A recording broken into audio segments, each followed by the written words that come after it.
Hello, I'm APX Toycat, and recently hundreds of people have been sharing this, a preparation for the trade rebalance, quite a beautiful one at that too. If you don't know, Minecraft feels like mending and unbreaking books are a bit too easily obtained, which is something they'd like to break and then not mend, and so they've spent a good while experimenting on both Java and Bedrock fixing it, with the current fix looking finished and ready to implement, and so the titular question is should you prepare? Because unlike using a Riptide Trident, which is something I still have so much fun doing, it's faster and it's funner, I think that the big question with regards to the villager trade rebalance is this worth preparing for? And I want to start by saying, first of all, don't do this. Whatever you do not do what this person did, and which many people might be tricked into doing every day. Do not think that you should try out the experiment right now on a main or long-term world, because once you turn on that toggle, you can never go back. Regardless of what your personal thoughts are and how likely this is to come in, you definitely should not. Whatever you do, try the experiment on any world that you want to permanently be in, because you'll permanently get that experimental tag,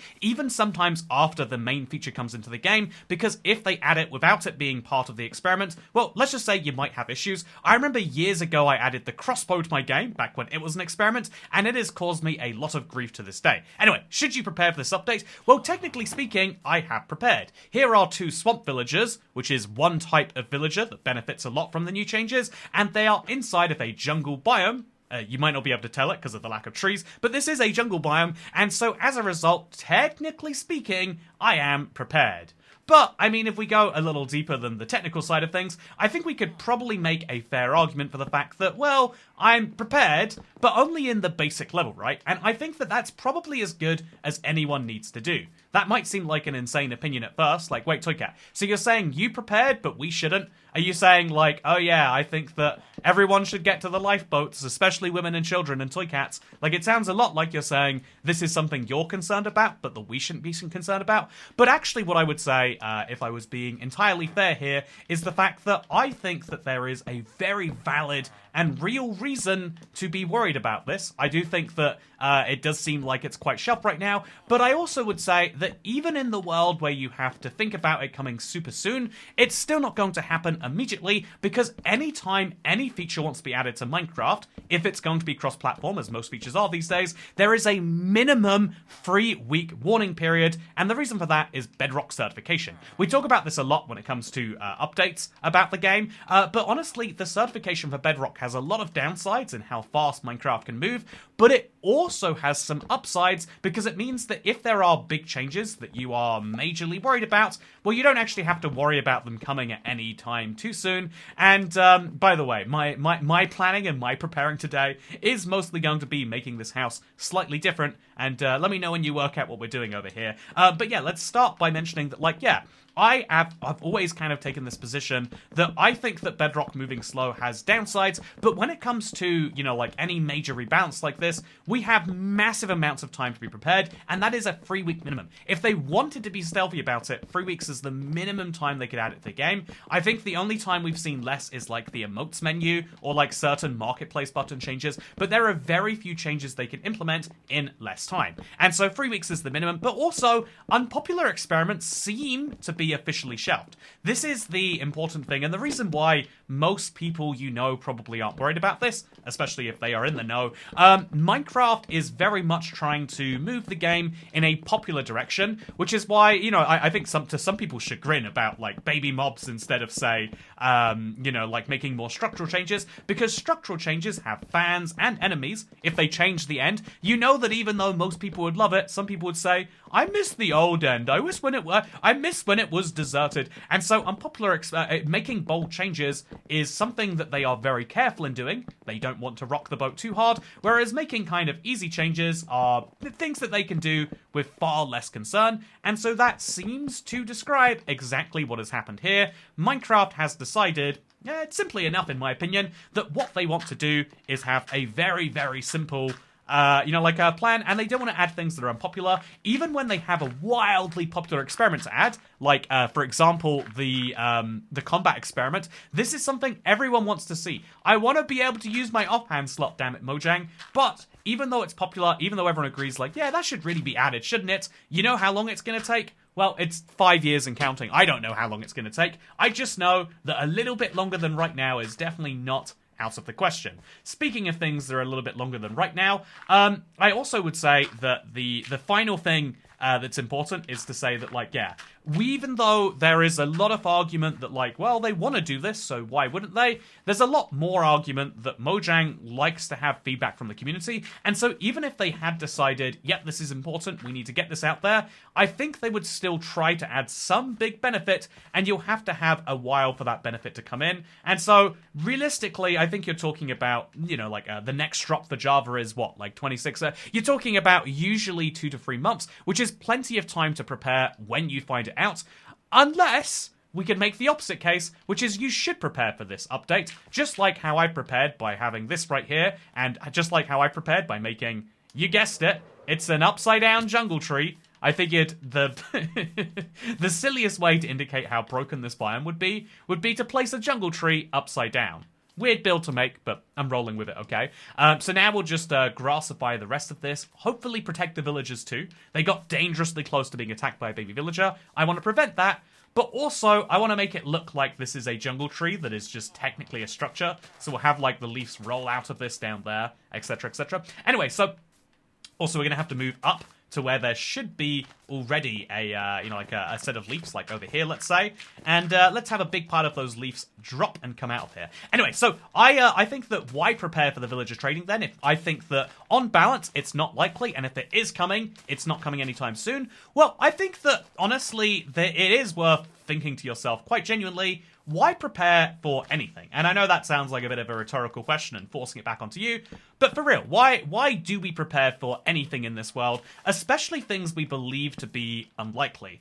And the answer is because, well, sometimes unlikely things happen. I think that this is one of the most important lessons to learn in life, is that there are a lot of things that seem like they are sure things, and you should proceed in your life as if they are sure things, but you never can be quite sure that they are. This is a very fun thing about the world, that realistically, humans like to, you know, we like the stability of feeling like we know exactly what's going to happen, but all we can really ever do is make a series of well-informed guesses. If you have anxieties about the world, I know I'm not helping them right now by saying that, but seriously, that is what you need to know. Just like how, you know, like in quantum physics, you can only detect that there's a wave, not that there's actually a specific thing happening, which is always, like, mind-blowing to think about, right? The Schrodinger's cat was, like, come up with as, like, a silly thought experiment. It's not the real way quantum physics work, but the fact that, like, it's not far enough off, you know, the idea that the cat is both alive and dead, it's something our brains can't cope with. We like certainty. I mean, I like certainty in a lot of places in my life, and so it's really weird when you get a place where you don't know if it's happening. You do not know that any feature in your Minecraft world will work the same tomorrow as it does today, and easy examples of that would probably be like,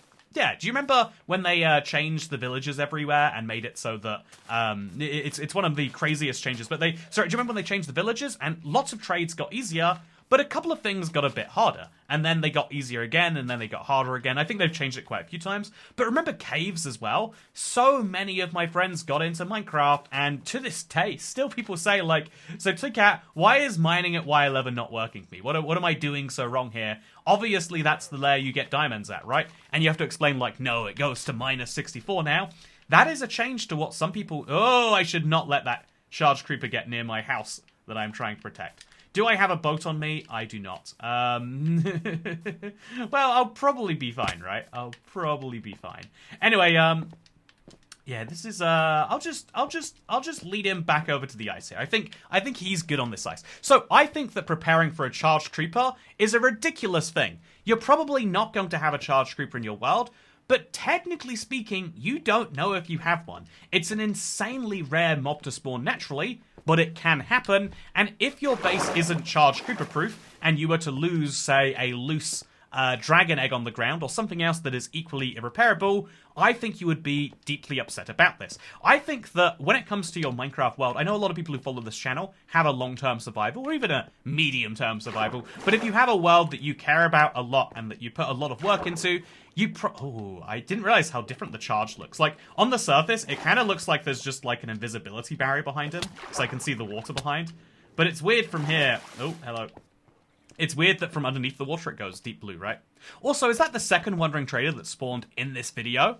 Incredible. Anyway, so I think that the reason to prepare for things is because we don't know what is going to happen, and we do not know if Mojang will suddenly decide, yeah, actually, now is the time for the villager trade rebalance. I think that with a lot of things that are really unpopular, a lot of people who dislike it aren't actually that serious. And I know that seems like a real big dig, but a lot of people who dislike certain things just like jumping on the bandwagon because they, also, yeah, it literally is. This is impossible on Java, by the way, but it's fun that we got it literally here on Bedrock. Two wandering traders next to each other. What a delight. Let's go and bring him some... let's bring over some emeralds so we can get some logs, shall we? But yeah, I think that it is a really, really big thing to worry about, that random things might happen. You might lose your Minecraft world. I recently dealt with an Xbox issue, as I'm sure you know about at this point, that really drove me insane, and that I had to delete my worlds to get my worlds. That doesn't make any sense. But like, what I've heard of a lot of people doing the same thing, and it not working, and them just losing everything. And it's like, yeah, they were screwed. They had to delete their worlds to get their worlds, and then they didn't actually come back. That sounds like that there are probably ways around it, but you get what I'm saying? Like, if you do everything right in your mind, you still might have some disastrous issue. Oh my god, what just happened there? Did you see that? I'm not crazy that was okay, whatever, it's fine. I think that preparing for the unlikely things is something that is worth doing if you enjoy that preparation. I think some things are worth doing even if you don't enjoy the preparation. Like, set up a security system, or, I don't know, get a door lock. When you move into a house for the first time, change the locks. It's not fun to learn how to change locks. I mean, I enjoyed it, but maybe I'm devaluing my point by saying that. But it's like it's a bit of a chore to change a lock. I had to like learn how to like saw off the thing because it was too long for me. There are lots of like downsides to it. Let's be perfectly clear. But at the same time, I'm just gonna grab like 12 of these, I guess, because that's how many wood bits I want. This is far easier for me than just going to different biomes and chopping wood. I am just stacking up the wood from all the biomes, and I'm feeling good about it, by the way. Anyway, so I think that it's a real thing that we know that there are lots of things worth preparing for, and sometimes it feels good to do the preparation. Like, even though I think my odds of really losing this world in every form are low, doing the backup feels like a bit of, like, hygiene for the brain. Like, now I know it's safe, I can make longer-term decisions about it. And the same thing should be true for your world. If you need mending and unbreaking so bad, then what you should probably do, if I can be real with you, I think what you should probably be doing, if that is really important, is making the preparations that will keep your world around.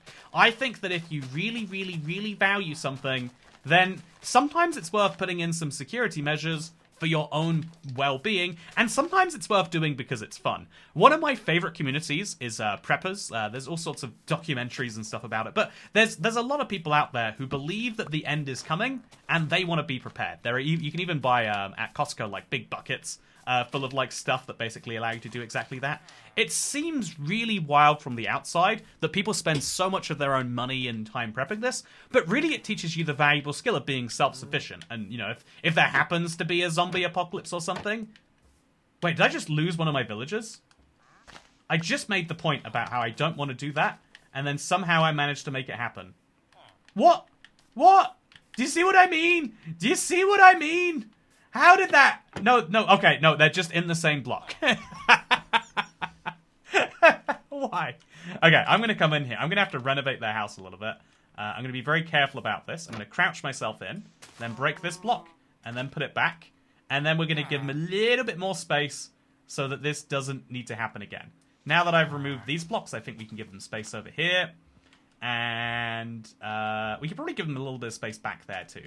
Let's make this work. We literally just went through the thing right there. I was worried about something disastrous happening, and then it literally did. Although I only have 2 blocks in here, so the easy way to mitigate it would be to have more blocks, so they're less likely to spend their time in the same one. And now look how beautifully separated they are. Wow, my swamp villagers are wonderful. Look forward to seeing what offspring they have. And although I'd love to call this project something, like big and deep, like, oh yeah, this is... this is cultural assimilation. They're 2 swamp villagers, but they're in a jungle, so all their children are jungle villagers. Instead, I'd like to, remind you that this preparation is something in the real world, and it's kind of hard to admit. To try and, I don't know, give a personal example, after I had, like, my first long-term relationship, that you maybe even saw this channel if you've been around for long enough, it was, like, it really, like, messed me up for a bit, and I finally started dating a girl after this. She was so much nicer, things were so much better, and, like, a few months in, I was like, yeah, things are going perfect here. But I actually got ghosted. We were doing... I thought things were going really well, but apparently they weren't. And my ego just... I don't know if it could handle, like, oh yeah, this person doesn't like you and isn't really able to say it. And so even after... We'd only been together, like, 3 or 4 months. But after another 3 months of not talking, I was still fully convinced in my mind, like, yeah, well, you know, she's still interested. We're still together. We haven't formally broken up. She's just really busy. But it's like, yeah, that's not actually how it is. Just like how this is not actually an upside-down jungle tree, but I love what it's added to the world. And I think that in the same way this is added to my world, if there's one thing I could add to the world, if there's like a takeaway I could have from this video, it would be a lobster roll. But otherwise it would be the important reminder that in life there are lots of unprepared situations, and it's if you're not prepared, your brain will sometimes shut down and be like, no, nothing bad is happening. And as someone who's gone through that in a way that is embarrassing and genuine, it's like hard to admit, right? It's like no one wants to admit that at one point they made some real big mess up and they had to cover up for themselves because they didn't want to admit something was going wrong. It sucks. It's not fun at all, but it is also a real thing you might need to have happen. So, is the villager trade rebalance going to happen? It could theoretically happen tomorrow. If they really snuck it into certification, theoretically, anything is possible, right? If they snuck it into an emergency hotfix, made it turned on by default, I just don't think that that's very likely, and so should you prepare for it? Well, just like anything else in life, it's good to be prepared for anything, but don't do it to the point of ruining your life. Do it when it's fun, just like how I've been adding some fun things to my world. I've been enjoying this style of Let's Play recently, where we do straight to the camera, non-stop kind of like hill to die on, my big upside-down tree. I'm loving adding these little things while talking about things that are important to me, and if you're enjoying them too, consider subscribing. It's the best way to prepare for the future of YouTube content, which I think is more fun in this more personable way that we've done it. With that said, though, I hope you all enjoyed, and I'll see you next time. Goodbye.